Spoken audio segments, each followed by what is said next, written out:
everybody. So by the time you get this video, this will be my first video after the series of Shadow and Bone related content that I've been making consistently for the past week and a half. I'm so happy that that is done because now I can do other non-Shadow Hunter things, starting with my TBR for May. Maybe I'll be able to finish reading all these books. I can't believe I just did that. I cracked myself up. For those that do not know, May is Asian Pacific American Heritage Month. And about 3 years ago, Cindy created the Asian Readathon, whereby we read books that are either by Asian authors or with Asian characters or a mix of both, depending on it. And the prompts are always pretty straightforward every year. I have been trying my best to always participate as much as I can. And I'm really excited to get to this year's challenges. I would like to point out, of course, that please do not relegate your reading of stories and content created by Asian people only in May, because you know other months of the year exist. Asians did not just pop into reality in May and then they go back into obscurity after May. Like, please act like you got some goddamn sense, people. The very first prompt, we're meant to read a book by an Asian author. See, like, pretty simple. Cindy is really chill as a person, so you can tell. So the first prompt is you're meant to read a book by an Asian author, and I'm going to be reading The Library of Legends by Jamie Chan. This takes place in 1937, so it's an historical fantasy novel that starts after the Japanese start to bomb Nanking. And if you're like, hold up, Noria, the city of Nanking, why have I heard you talk about the city of Nanking? It will be because that was also what R.F. Kuang explored in a Poppy War series. So 1937, Japanese are dropping bombs on Nanking, and we have our protagonist Hulian, who along with her classmates set away from her university, which is being targeted, and they go further into Shanghai. They're going into Shanghai. She has in her possession this 500-year treasure that is a collection of the myth and legends and folklore in that area. But when they start on this journey and our classmates start dropping dead one by one, sis is like, somebody's out to kill me. Oh my god, this really is a priceless treasure. Is it worth my life? So she's like very focused on getting to Shanghai, and on her journey she's still flirting, like, you know, she's like making gooey eyes, like goo goo eye. So she's making gooey eyes at this her very rich classmate, and then they're also there with this protector / maid servant called Sparrow, and then she realizes that Shaoling, her very rich classmate that she's, like I said, been making googly eyes at, and Sparrow, they have some sort of history, and while she's trying to decode that and also trying to see like the history of our own family, all this while creatures of legends and myth are awakened. So as they take the books through the countryside, they are awakening these figures of myths and legends who also go on an exodus of their own. So it's a road journey story. There would probably be some romance. It's also historical fantasy. There's also a lot of myth and folklore and legends. And if you know anything about what really does get my biscuit going, like, be like, Noria, you know, things that make you go, what the fuck was that, Noria? What the fuck was that?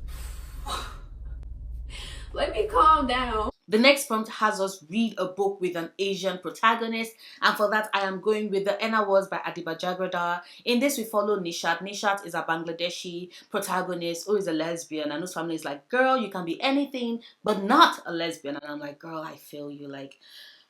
And then Flavia, this our old friend and crush, like from childhood, moves back, and you know, they're flirting, she's falling for her, and when in their school they are tasked with creating a business. Nishat and Flavia both start a henna business, and so you have all that pining and longing and, you know, lesbians being lesbians, but you also have a layer of cultural appropriation, because Nishat is like, Enna is important to my culture, it means something in my culture, and it's not part of your culture, Flavia. So how does she navigate that terrain of liking a girl who takes her breath away, and also dealing with the fact that this girl that she likes, that she needs to have a conversation with, is appropriating her culture and profiting off of it. So it's so many layers, and I've been told that this book is going to break me. Sarah, May is the month when I'm finally reading Enna Was. I know you're so happy. What's up, Danger? Next, we are to read any book by an Asian author written within our favorite genre. And if you spent any amount of time in my channel, you know that my absolute favorite genre is fantasy. So I'm going with This Violet Delight by Chloe Gong. I'm like, finally, I've had this book for a while and I've not read it yet. Finally, This Violet Delight. Why am I so excited? Because I've heard, oh my god, the things I have heard about this book.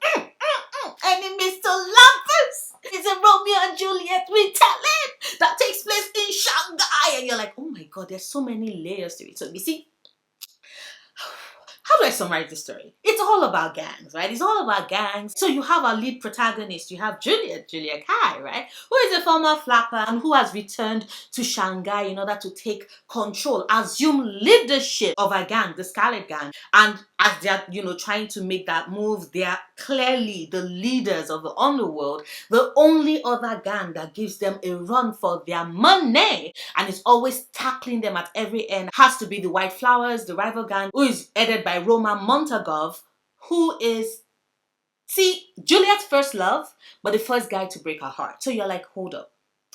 They were enemies, then they became lovers, then they went back to enemies, and they would soon be lovers. And I'm like, this is amazing.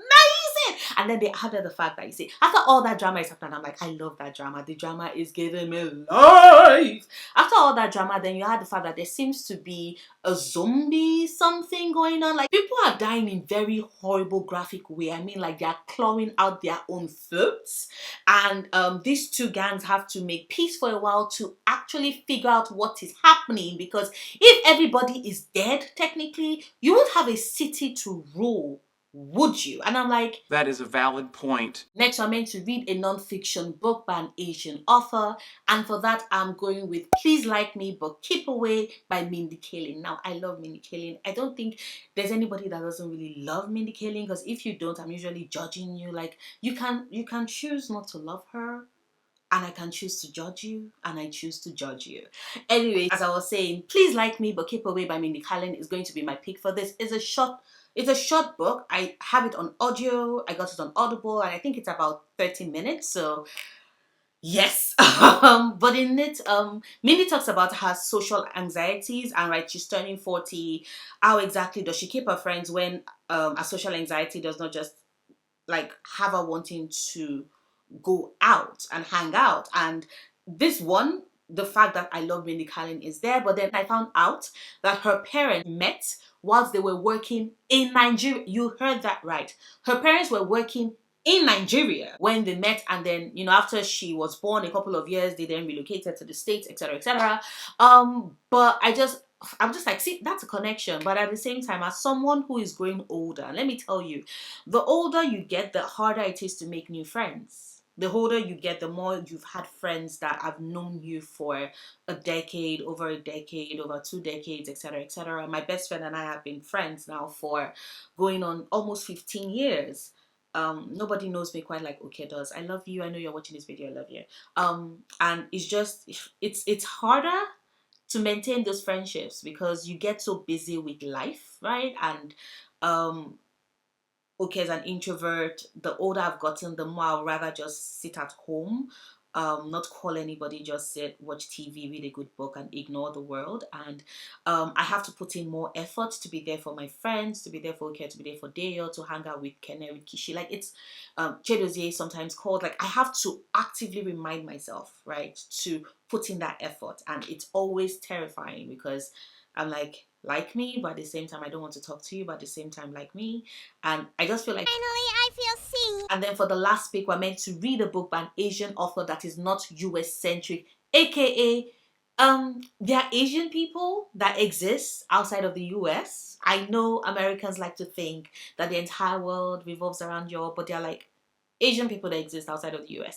And the choice I'm picking for that is Bone Witch. The Bone Witch by Rinju Peko. I've wanted to read this book for like forever, and I'm like, this is a match made in heaven. Lord knows I need to read The Bone Witch, because see, in this we follow T. T is a necromancer, and I think that as powers were first discovered when she kind of brought her brother back from the dead.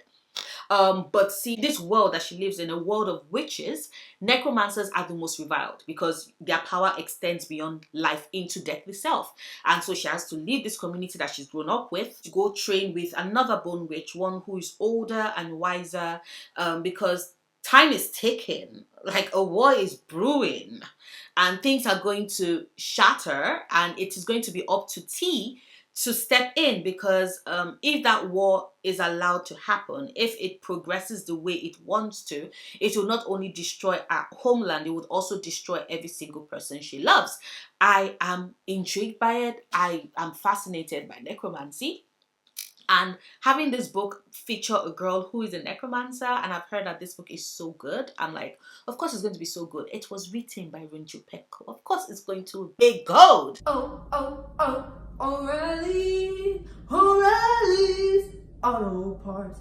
So here are my books for the Asian Readathon. Cindy did add another layer, which is that because Asia is not a monolith, like the continent is big. It's the biggest continent in the world. It's quite big, and there's so many different countries. So for each prompt and for each book you pick, Cindy advises that you make sure that these authors are from different Asian countries, so you can have at least a more diverse representation on your bookshelf, in your book stack for the Asian Readathon. So Jamie Chang of the Library of Legends is Taiwanese.